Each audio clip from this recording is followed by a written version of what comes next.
All right, how's it going, everybody? I am Tony Lures. I'm going to be teaching your statistics class this semester, and so I'm going to kind of walk through just a little bit of our introduction stuff, a little personal introduction. We'll talk through the topics in the course that we're going to cover here. Basically, what are we actually going to learn in each of the chapters that we're going to go through, and what are the tasks that you should be doing to get started with the things that we're going to be doing in this class here. I'm going to post this video. This currently is being streamed live on Twitch. I am your math professor at twitch.tv. And I'm going to post this video here in Canvas as well after it gets uploaded to YouTube. I'm going to start. I've got kind of my list of things that you can see directly above me right here that'll talk about here. First things first, a little bit about me. This is going to be my fourth year teaching at College of the Redwoods here. This is going to be my fourth year in California. I did move to California when I took this job at College of the Redwoods. Previously, before I was at College of the Redwoods, I was teaching at Western State Colorado University, which is also where I went to undergrad. So I taught for 3 years there after grad school, and that's when I got my job and moved out here. So this will be my seventh year of full-time teaching. This is going to be my first semester here of teaching online, so that'll be interesting. I think a lot of us are in the same boat for that, though. At my previous job, when I was in Colorado a bunch of years ago, when I was there, I was sort of the stats guy. I was the person that taught all of the statistics courses. When I moved here, statistics was actually a much more in-demand course than it was at the previous school that I was at. And a lot of professors here taught statistics, and it's actually worked out that this will be the first time that I'll have actually taught statistics at College of the Redwoods. So I have taught this course many times before. I think I've taught like 7 or 8 sections of an introductory statistics course before, but I haven't in a handful of years here. I'm excited to be back into this. Stats is one of my favorite branches of math to be involved in here. So I've been looking forward to teaching this class this semester. We're online this semester. Last spring was a bit of a challenge for me. I had a handful of personal things going on last spring. Obviously, coronavirus pandemic last spring. I was teaching 4 different classes last spring, which made my workload not very desirable at the end of the semester. And so fortunately, I think a lot of the things that made my previous semester, the spring semester, very difficult, hopefully won't be so much the case now this semester. And so I'm looking forward to this online transition here, now that it's not an emergency, now that I'm teaching 2 different classes, statistics and Calc 2, rather than 4 different classes. And so I'm kind of looking forward to this semester and the fact that we're all, in a sense, doing this together for the most of us for the first time. So, again, just remind yourself if you're nervous about our online setting, we're all in the same boat here. So I think that, a lot of what our move is this semester, since this is a more of a non-traditional semester, even if you're used to taking online classes, this is still undeniably a non-traditional semester here. And so what's been suggested to me that I'm going to now suggest to you is that our goal for this semester, I think, should be to assume the best of everybody here. I'm going to do my best. I'm going to make a lot of mistakes because I'm new to teaching online, because I haven't taught statistics in 4 years. But I'm still going to do a very good job. You guys are all going to make mistakes because I'm assuming you're not used to doing all of your classes online. You're not used to necessarily having to self-motivate all of your academic endeavors. But I know that you're all going to mostly do an excellent job as well. And I'm going to always assume that you are trying hard, and I hope that you assume the same of me.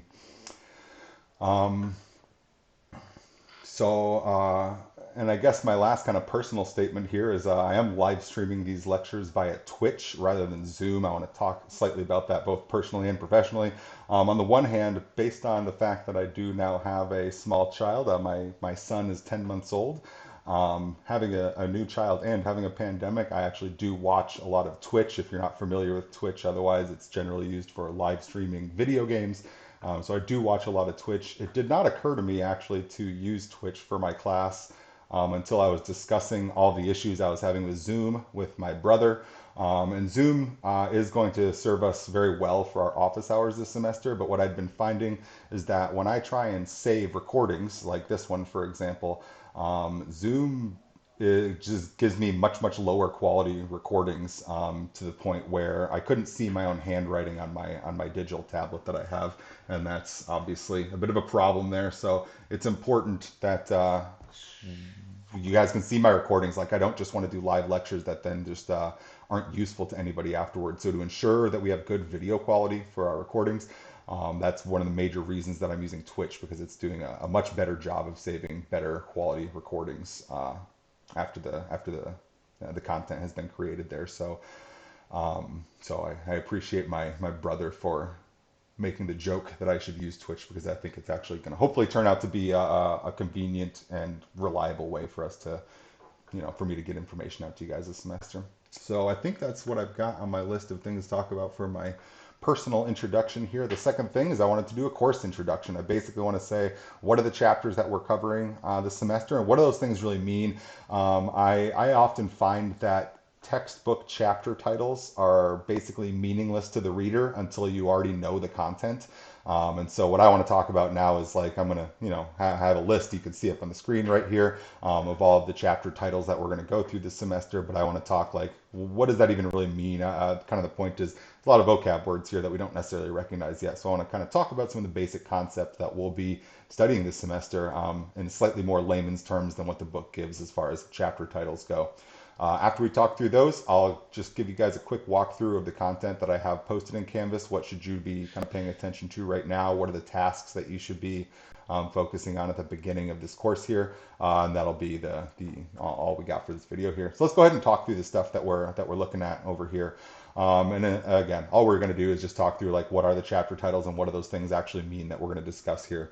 Overall, we are going to cover I think we skipped one chapter in here, but we are going to get through 13 chapters otherwise. So that is going to be 12 chapters of coverage here. But a lot of these are nicely broken down into a single core concept rather than like like I said, I've taught this class before, and I've taught this class where the same content was only split up over 4 or 5 chapters. So this book does a pretty good job of kind of separating everything out into its own concepts here. So first things first, we're starting off in week 1, chapter 1, sampling and data. The topics that are going to be included there are how do we collect data? How should we collect data? Are there good and bad ways to collect data? The answer is certainly yes. And once we've collected that data, what are the good descriptors that we should use for data? How do we describe data that we've collected?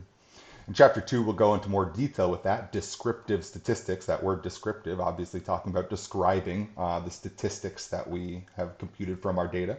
And the 2 big things that are going to happen in this chapter is we're going to look at our the essential basic graphing toolkit of a statistician, which includes stem plots, bar graphs, histograms, frequency plots, box plots, and a few other things out there. But all of our simple but very important graphical displays. The other thing we'll talk about is what are our simple but very important statistics that all statisticians need to be aware of. Mean, median, and mode, those are our measures of center. We also will talk about quartiles and standard deviation, our measures of spread. And again, there's lots of other graphs that statisticians use. There's lots of other statistics that are meaningful to calculate, but these are really like the core essential basics right here. So we'll knock those out in chapter 2. In chapter 3, we're going to talk about probability. Essentially, when we're talking about studying statistics, we're talking about trying to draw conclusions about events that are all random. And so it matters that we can discuss the computations associated with randomness. So when we talk about probability, we want to know what is the percent chance of any given event occurring. That's a big thing of interest to be able to calculate. So we'll look at computing probabilities. We'll talk about whether 2 events are independent of one another or not. We'll talk about whether 2 events have overlapping outcomes or not. These things will help us determine how should we compute those individual probabilities. Those probabilities that we're going to compute are going to have a big hand in helping us make some decisions that we're going to be making in our later chapters.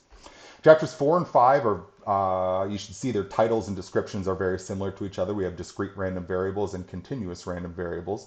Those are some definitions that you'll actually get in chapter 1. What do discrete and continuous mean? And essentially all we're talking about here is how do we often expect to represent random values that always take on whole numbers? For example, if I asked you, how many children does a family have? There's no way for you to answer me something like 2.7, right? It's always going to be a whole number. On the other hand, if I were to say, how much does that bear weigh? Well, certainly you could measure that to any degree of accuracy that you're capable of measuring a bear to. That's more of a continuous variable that can take on any value in a range. And so in these two chapters, we'll look at some of the probability distributions that are associated with discrete variables, whole numbers only, or continuous variables, things that can take on literally any value there or any value within a range. In chapters 6 and 7, these are also going to be two closely related chapters here, 6 and 7. The normal distribution, which is the formal name of a bell curve that I think everybody is at least informally aware of, is going to be the topic of discussion here. In chapter 6, we're going to talk about the normal distribution, about the fact that a significant number of things of interest in the world are distributed normally. When I say normally there, I mean the capitalized version of normal there, the normal distribution. And what we really kind of want to understand is, one, how do we compute probabilities of things that are normally distributed, and why are so many random quantities in the real world normally distributed? Why does that happen to be the case? Why isn't there some other formula that we use to talk about the distribution of things that we see out there? So the central limit theorem in chapter 7 is going to answer the why is the normal distribution so important. Chapter 6 will talk about what is it and how do we use it. We're going to do chapters 8 and 9 just slightly out of order here. It really doesn't matter too much. I think there's a couple topics in chapter 9 that are slightly simpler to do and are maybe just more important to be seen before chapter 8. This is a really small distinction here. It shouldn't make a big difference for us. But essentially chapter 8 and 9 are the kind of the key computations of the entire semester. This is really, we do chapters 1 through 7 to understand the basics so that we can cover chapters 8 and beyond. This is really kind of the meat of this course here. Hypothesis testing and confidence intervals. This is kind of the goal of the class, is to do lots of hypothesis testing and confidence interval creation. A hypothesis test is a technique of using numerical data to make a yes or no decision. And in this case, we're talking about the yes or no decision being about an average or proportion. The examples I have listed here is a company claims that a disposable product of theirs lasts for an average of 6 weeks. Well, what we might do is we might take a sample of their product and see how long it lasts under our experiment. How many products would you need to sample? What type of average would you need to see for you to be convinced that their 6-week claim is correct or incorrect? That's one of the, we want to be able to pin down a computation we can do that can answer that yes or no question for us. Similarly, a study claims that 15% of full-time college students will get a tattoo before graduation. The only way that this one's really different is that this is a percentage. Each individual person reports a yes, no, they got a tattoo versus a my product lasted for 5.5 weeks, my product lasted for 7 weeks, right? So that first example is about numerical data. The second example is about a categorical data, a yes or no data right there. But still, we're making a yes, no decision there about, is this average correct? Is this proportion correct? Confidence intervals are a little bit different. Confidence intervals are about us making an estimation rather than us making a decision. In a confidence interval, we would like to state what we think a value is, and we would like to state exactly how confident we are that we believe that it lies in some given interval. Here, rather than stating an example, I thought what's maybe a little bit more clear is the type of statements that we're hoping to be able to make. My example here is based on the data, we are 95% confident. There's an amount of confidence that the true average height of adult males in the U.S. is between 69.1 inches and 70.4 inches. Basically here, we're looking to find an interval of values in which we have a known degree of confidence as to the value of a population parameter, saying we want to make a statement about the entire population, even though we don't want to necessarily collect data from every person in the population. How narrow of an interval can we pin the answer down to, and how confident can we be that we are in that interval there? So confidence intervals are a very important thing for us, and so we'll look at a variety of scenarios in which we do both hypothesis testing and confidence intervals. What we're going to see is that when we look into then chapter 10, hypothesis testing, well, now we're just talking with 2 samples instead of talking about with 1 sample. So the hypothesis tests, the idea, the concept is going to be the exact same in chapter 10. The only difference is now we're going to compare between 2 groups. Is there a difference in adult male height between one country's population and another? Is there a difference in proportion of men who smoke versus the proportion of women who smoke? Things like this. And so this is really just the same concept as chapter 9. We're just looking to make comparisons across 2 groups instead of 1. chi-square distribution. This is again, this chapter title makes a bunch of sense to me, and I doubt will make any sense to you until we're halfway done with the chapter. But this chapter is also looking for us to make more statistical decisions. In this chapter here, we are looking to make the decision, does the data that we've collected match a given pattern or not? Some of the things that we'll ask here are things like, how do you know if a die is fair? If I give you a six-sided die and there's a chance that that die is maybe a loaded die, maybe it actually is going to land on sixes more often, how many times do you need to roll the die to be sure it's fair or not fair? You are looking to answer, am I getting rolls that follow an expected distribution or not? Another example here, looking at distributions of things occurring across days of the week. Are women equally likely to give birth any day of the week? We're going to look at some data and find out. Are people equally likely to have a heart attack on any given day of the week? Turns out that one is not true. People are more stressed out on other days of the week, on certain days of the week than others. Are people equally likely to take a sick day on any of the 5 regular weekdays? I hope that you're all kind of anticipating that Monday and Friday are a little bit more popular sick days out there. I mean, they're obviously not sick days. But again, what we want to do is say, how can we collect data to really make a more formal decision about that rather than just saying, I don't know, it seems like it. We want to be able to make some yes no decisions and kind of draw a mathematical line in the sand here. Finally, we're going to wrap up the semester. Chapter 13, we're going to make some more decisions. This one will be about variability. This is saying, is one group have a higher variance than other groups, and how can we detect that with data? And finally, in chapter 12, we'll look at some linear regression. Linear regression is, in a sense, similar to our confidence intervals in that we are trying to sort of predict a value, but I'm actually going to use a different word here. When we talk confidence intervals, we are trying to estimate a population value. For linear regression, we are trying to predict an individual's value. For linear regression, we want to use data to say, if there were to be an additional data point, what values would make sense here? If I know X, can we make a prediction for Y? So we'll wrap up the semester with linear regression. One of the reasons why I like chapter 12 at the very end right here rather than 13 at the very end. 13 is one of our hypothesis testing chapters, so I wanted to lump it in with the previous things. Chapter 12 is honestly going to be a little bit easier right here, so I did want to end with a week. I don't know, it's not necessarily in our best interest to do the very hardest topic in the last week of the course here. So introduction to linear regression is a very simple thing, although I did put a little kind of addenda right here. This is a very small view of a massive topic. Man, you could take multiple semesters of graduate level courses in a variety of regression techniques and concepts out there. Regression broadly is a super important thing in the world. We are just going to look at just an introduction to only linear regression here. So this will be pretty light and easy here, but this is sort of an introduction to what is a pretty massive topic that exists out there in later courses that you could look into. So these are the chapters that we're looking to cover in our OpenStax math textbook here. So now I kind of want to go and kind of peruse through our Canvas page real quick, look at some of the tasks that I've got for you to get started here. Look at where can you even get the textbook to see these titles, stuff like that. So I'm going to slide.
Still on. Okay, and now I think we're getting audio to the screen here. Is that, I think we're getting audio now. I can see my audio. Let me verify real quick before I move on here, and I'll back up again.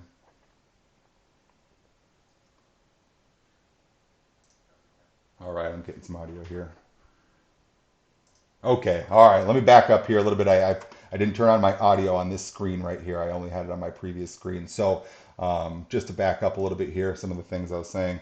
Um, in our Canvas page here, our syllabus containing all of our formal information about this semester. I think that almost all the information that's in the syllabus is more easily findable and easily readable in the remainder of our content out here. And so, I don't know. Just technically, you need this. Like, if you're transferring, you need to like prove that this class satisfies credit. You need the syllabus for stuff like that. But in general, reading syllabi is always, I think, a little bit obnoxious for students. So I try to make sure that this information is always contained in other places as well out here.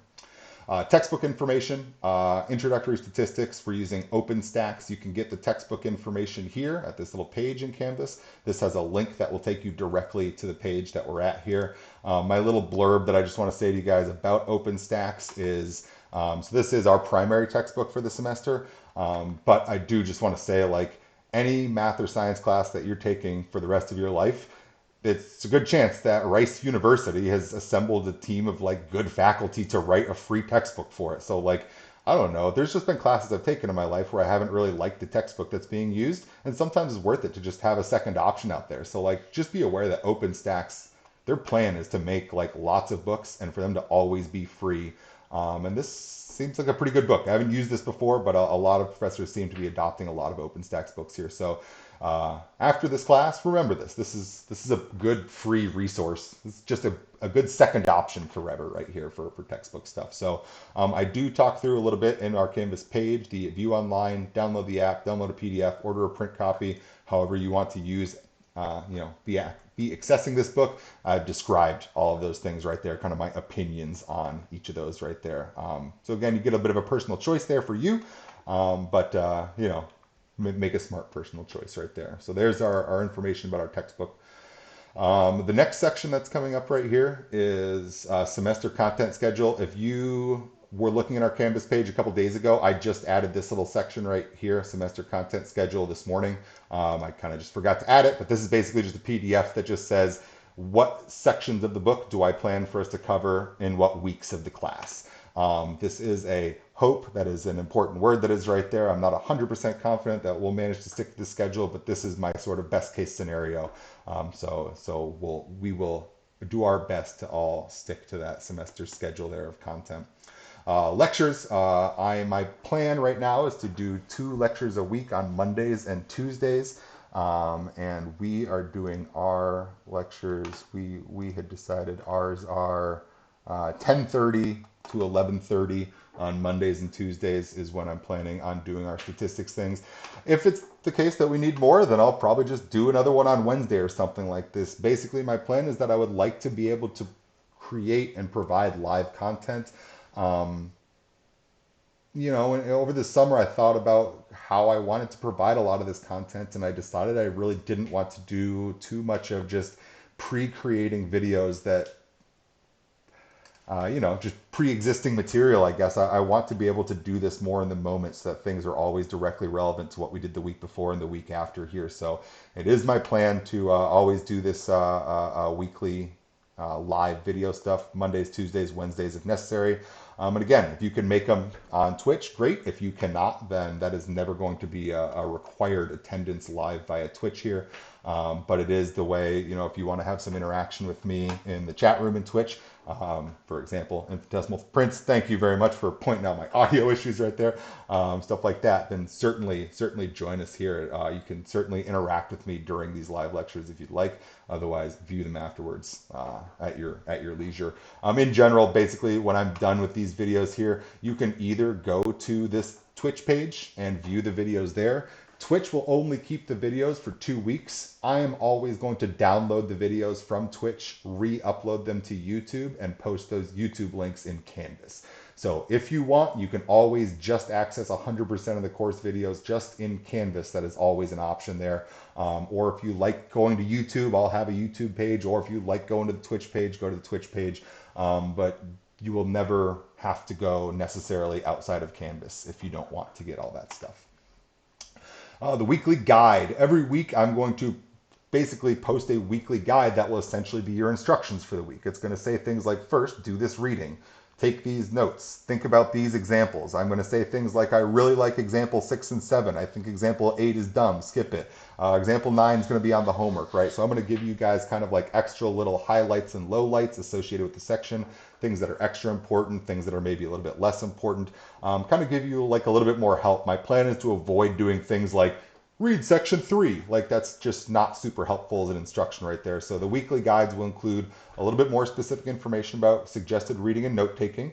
It'll give you information about what to expect for the lectures for the week. I'm going to try and keep those consistent, but it might just say something like on Monday we'll talk this, on Tuesday we'll talk about this. In the weekly guides, it'll talk about what you should be doing for your homework assignments and stuff like that. So every week there will be a weekly guide. I'm going to try and make the weekly guides have kind of the same consistent headings so that you can say every week, like, oh, have I done my reading? Have I done my quiz? Have I done my homework? And I just want this to be like a rhythm that we can get in. I'm going to try to not change the way I do things every week because I think that, it just makes it confusing. I want us to all have like expectations and for those to be consistently met is kind of my goal here. So my goal with the weekly guides is for me to be consistent and to provide you sort of the same type of help each week with getting through what you need to get through. Canvas quizzes. Each week there's going to be a comprehension quiz in Canvas. This comprehension quiz these are always going to be intended to be completed after doing the reading, but before watching any of the live lectures. This is sort of your like pre-quiz. These are supposed to all be relatively easy and relatively short. Sort of introductory level type things. Can you do this basic computation? Do you know these vocabulary words? The reason for this is because my plan is to only do about 2 hours of live lecture per week. In a normal semester, we would have been meeting for 3 hours and 45 minutes per week. What that means is, since I'm, in a sense, doing direct like lecture style content for only about half as much time as I would have in a traditional semester, it matters that you, in a sense, kind of prepare for viewing the lectures, learn the basics, so that during the lectures, I won't do things like explain basic vocab. I won't do things like talk through basic computations. What I want to do in lecture is spend my time on harder problems, harder concepts, and tying things together, relating material to previous sections into future sections and stuff like that. So it kind of matters that we stick these things out in order here. So this Canvas quiz is, in a sense, sort of your confirmation that says, yes, I'm ready to watch lecture now. I know enough that I'll be able to understand what happens in lecture. So these Canvas quizzes are always sort of one of your earlier tasks in the week. And I do have a little introductory quiz that you should do now. This is due 6 days from now. This is due Saturday evening. And this is just an introduction quiz. It doesn't have any sort of math content. This is just sort of a get to know you quiz, and just for you to feel out being in Canvas a little bit. So this is nothing crazy. I'm asking for you to just write 3 paragraphs, basically tell me about yourself. It should not be a burden. This should just be hopefully something that takes you 5 or 10 minutes there to kind of get the feel for. And again, our quizzes are going to look a little different than this, but this is a quiz in Canvas like you'll do each week. So this is just a bit of a practice quiz in a sense, if you will. Online homework. This semester, a lot of our online homework, but not all, will be through MyOpenMath. MyOpenMath is a free homework tool. It's pretty good. It used to be pretty good, and there's actually been some recent upgrades to it that have made it even better than it used to be. I used to like it just barely enough to use it, and now I just actually like it. It's a very good tool. And so again, there's a page that I link to right here that's going to give you your instructions for creating an account and registering for our class within MyOpenMath. That will give you access to all the homework assignments, save all your grades, all that stuff. To do, I have made a practice homework assignment. It's called Intro to MOM. MOM is my abbreviation for MyOpenMath there. And this introduction assignment should take you little to no time. Literally the first problem is asking you to do things like add 2 and 3. This is really like a verification. Like, can you type in the box that 2 plus 3 is going to be 5 and click submit, and does it get your answers, right? So this is a hopefully a trivially easy homework exercise right there. That's just for us to all like confirm. Like, I just want to look and see that everybody got a perfect score on that by the middle of this week, and then I'll know that everybody has registered, has access, has seen the basics of doing an assignment in there. So math should be super duper easy for this, but go ahead and do that assignment once you get registered for My Open Math. And again, if you have any problems, let me know. Like, this is sort of a iron out the issues assignment right here. So let me know if you have any issues there. Submitting some by hand work this semester. We're also going to do some by hand things. You will have a handful of homework assignments that I'll want to collect by hand. What it really might be is it might just be things like from your My Open Math assignment, write out all of your work for problem number 21 and submit that as well as a separate assignment. I just maybe want to see things like show me like the more long form work for some of your homework stuff online or other questions that I come up with. So I'm not planning on there being a ton of submitting by hand work, but there's just a bunch of things this semester where I want to see a lot more than just a number that you've computed at the end. It's also the case that all of our tests you will do by hand and submit digitally by hand work rather than doing like a quiz in Canvas or My Open Math. So we need to be able to submit that digital work there. So again, there's a page here that's going to link you to some information as to how do you create PDFs of your work and how do you submit those in Canvas. And so I have created a sample assignment that is, so this sample PDF, this link right here, this is an assignment. And this assignment is just going to have you do a very, very basic, write some stuff on a paper, convert it into PDFs and submit it to me. Again, this is just a verifier. This shouldn't be like some like difficult thing. Well, okay, technologically maybe, mathematically no.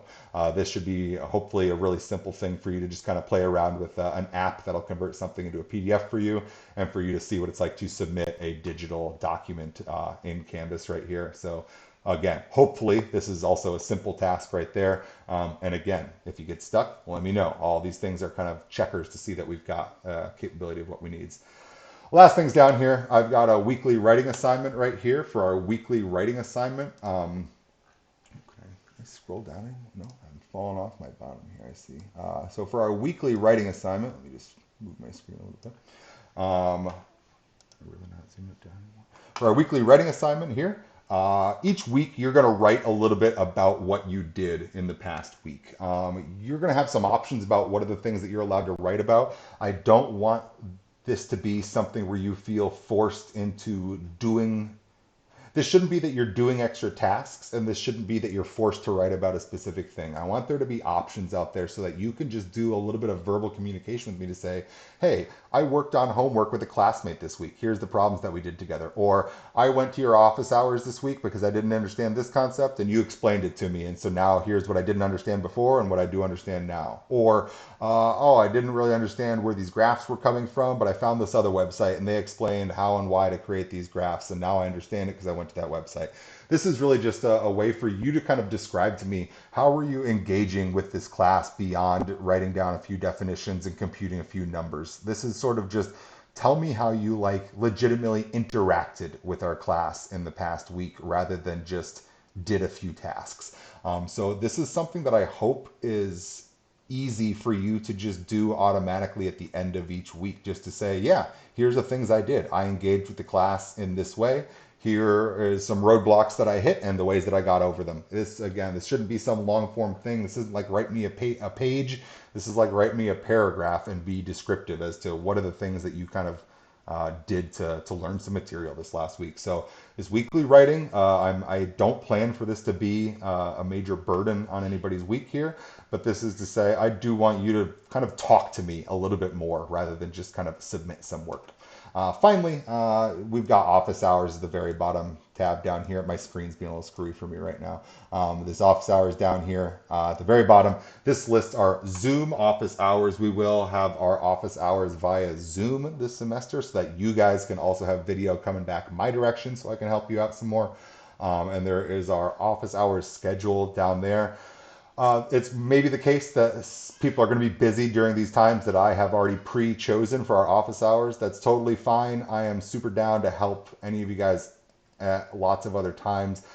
One of the things that I'm trying to do different for myself this semester versus last semester, one of the challenges that I've experienced with working from home is that it's important for me to sort of set work boundaries for myself so that I don't feel like I'm supposed to maybe just be working all the time since work is at home. And so one of the things I'm trying to do is, in a sense, sort of like limit the times of my day that I expect myself to be working so that I don't go crazy, basically. So that's the reason why I have created the office hours schedule. But that all being said, like if none of that works for you and you want to meet me to talk about homework on Zoom at any other time, like we can always make that arrangement there. You just got to talk to me about those things. So it would be very cool for me if it just worked out that you are all available during the office hours that I have pre-selected that are in this page here. But if not, that's cool, and we can work around that. So you can check out the office hours link right there. This page is going to take us to sorry, this is actually maybe an important page here. Some of the important stuff about Zoom is you don't have to download anything. You can just directly click on these links to attend these given office hours at these given times. There are passwords for the meetings. The passwords are stats for the office hours that are only for stats people. The password is math for the Friday afternoon office hour that is open for both of my classes, both statistics and calculus 2. And so just kind of read through this information right here to know about what to do with Zoom. And I will also just smile at you right now and say, and also for sure read the information about what to do before attending office hours at the bottom of the page down here. This is just some good general what you should do in life, not just for my office hours, but always kind of stuff right here. So as with all these things, just go ahead and read through all these pages that are right here, and they'll give you all the information that you need to know for each of these individual things. So I think that that's mostly all I have for you guys here. As far as what you guys should be looking through for our kind of our week one instructions, if I come back maybe over to my original screen right here for our week one instructions. You should go and read through all the stuff that I've got posted at Canvas right there. Again, some of the stuff you're going to see, you don't actually need to like really care about maybe today. And some of the things you do. Some of those things are just good reference pieces of information from later. There are 3 introductory tasks that are all highlighted in green with to do. You should do all 3 of those. All 3 of those are, in a sense, pre-assignments. None of them actually involve the course content yet. And so all of those things are things that you, in a sense, should be able to do like now-ish, whether you've done anything about the academic content of this course or not.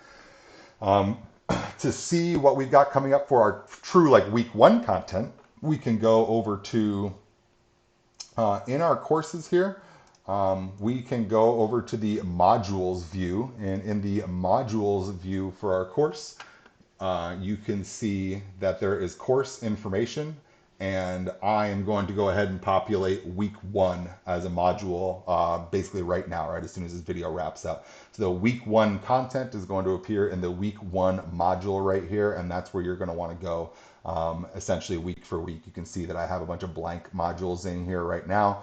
These will all get filled with the appropriate week's content as we kind of slide on through the semester right here.